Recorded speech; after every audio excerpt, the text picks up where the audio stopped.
Hi everyone. So you've seen that Victoria has opened its lists recently and has a lot of occupations and no specific requirements. Doesn't have any.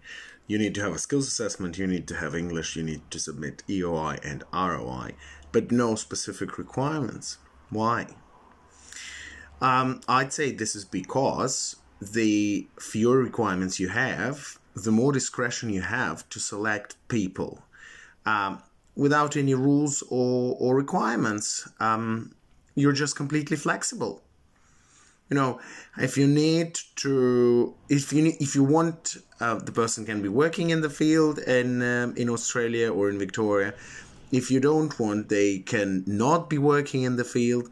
So say, previously you were required to work in the field, right? And if you have a skills assessment of an engineer, say a mechanical engineer, but you were not working as a mechanical engineer, that would be a problem. You would unlikely be invited, right? And that's what they do and did in most states. For example, Queensland requires you working in the field. Now, Victoria doesn't say anything like that. It puts no requirement of working in the nominated or a closely related occupation because it just makes easier for them to do things with these tiny quotas that we've got for this year.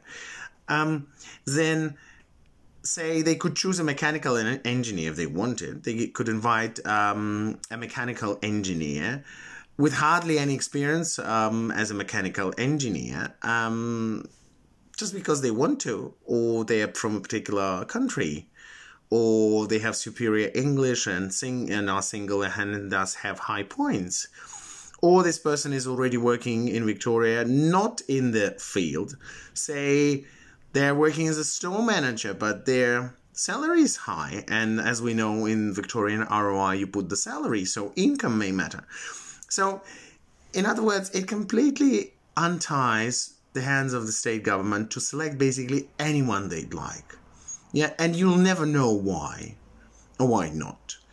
Immense flexibility, whether for English or work experience or salary level or years or points or whatever, you will never know.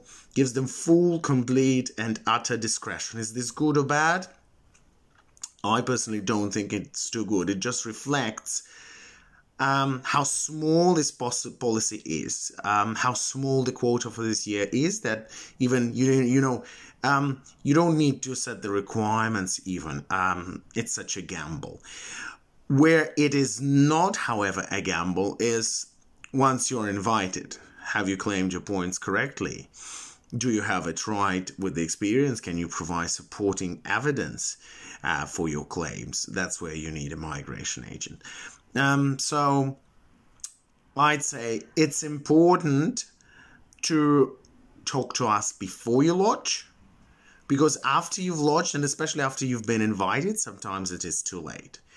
Because you bring invitations with overclaimed points, and we honestly don't know what to do about them. Just because you were planning, you're trying to get all the points in the world, but you can't justify any of your claims for, say, work experience, for example.